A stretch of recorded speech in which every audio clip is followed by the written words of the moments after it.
বৃষ্টি স্নাত সকাল সকাল থেকেই অবিরাম বৃষ্টি হচ্ছে। আমি এর আগে যে ভিডিওগুলো পোস্ট করেছিলাম সব আমার নিচের বাগানের। তো এটা আমার প্রথম করা ছাদ বাগানের ড্রাগন গাছ। সব গাছগুলোই বেশ তরতাজা আছে, কোনো রকম ফাঙ্গাল ইনফেকশন কিচ্ছু নেই। মোটামুটি ডাল সব কেটে ফেলেছি। এখন ফ্রুটিং টাইমের প্রস্তুতি চলছে। প্রচুর ছোট ছোট ডাল বেরিয়েছে। এখানে আমি এবার প্রচুর পরিমাণে ডাল কেটে দিয়েছিলাম। কিছু গাছ নিচে বাগানে ইমপ্ল্যান্ট করেছি, তাই এখানকার কিছু ভার কমিয়ে দিতে চেয়েছিলাম। খুব আনকমন ভ্যারাইটির কিছু গাছই এখানে ভবিষ্যতে রাখবো, বাকি নর্মাল গাছগুলোকে নিচে দিয়ে দেবো। তো এবার এখানে এখনও পর্যন্ত ফ্লাওয়ার সেরকমভাবে আসেনি, মানে আমি আসতে দিইনি। ড্রাগন গাছের ইন জেনারেল নর্মালিই আসে, কিন্তু চাইলে আমরা সার প্রয়োগের মাধ্যমে নিজেদের মানে ফুলের গ্রোথ, মানে ফুলের কোয়ান্টিটি বেশি বাড়াতে পারি বা কমাতে পারি। তো এখনও পর্যন্ত আমি এই সময়টা কোনোবারই ফ্রুট নিতে চাই না, কারণ অন্যান্য সময় আমাদের এখানে প্রচণ্ড পরিমাণে তাপমাত্রা থাকে, প্রায় 40-এর কাছাকাছি চলে যায়, এবং তাতে ফ্রুট মানে ফুল ঝরে যাওয়ার সম্ভাবনাটাই সব থেকে বেশি থাকে, এবং প্রচণ্ড পরিমাণে গাছে ফাঙ্গাল ইনফেকশনের একটা টেন্ডেন্সি চলে আসে। কিন্তু আনফর্চুনেটলি এবার তোমরা জানো আমরা এখনও পর্যন্ত সেরকম গরমের আবহাওয়া পাইনি।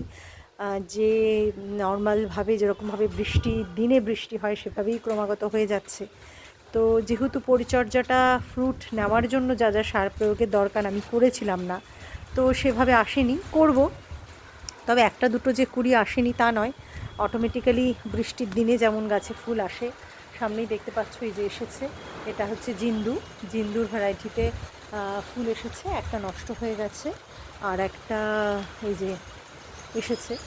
তো আশা করা যায় ফুটবে, ভালোই মানে রেজাল্ট পাবো। তো এরপরে বৃষ্টিটা কমলে ভেবেছি আস্তে আস্তে, যদি গরম সেভাবে না পড়ে, তো আমি আস্তে আস্তে দেওয়া শুরু করব খাবার, যে খাবারটা গাছের ফ্রুট আনতে সাহায্য করে, মানে পটাশ অ্যাকচুয়ালি।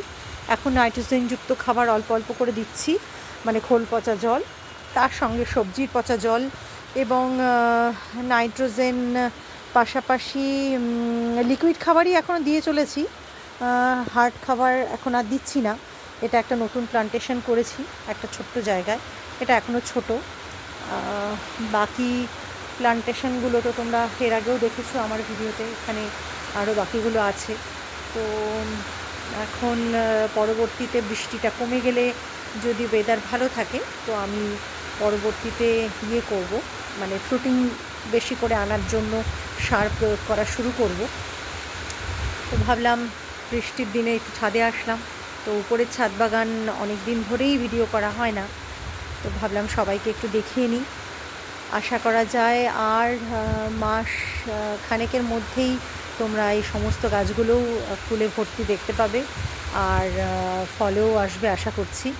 এখানে কিছু রেয়ার ভ্যারাইটি আরও লাগিয়েছি, আরও কিছু প্লান্টেশন আমার আছে, তোমাদেরকে দেখাই। এখানে কিছু চারা এসেছে, এই চারাগুলোকে এখানে নতুন করে লাগানো আছে। দেখো নতুন সব ডাল বেরিয়ে গেছে।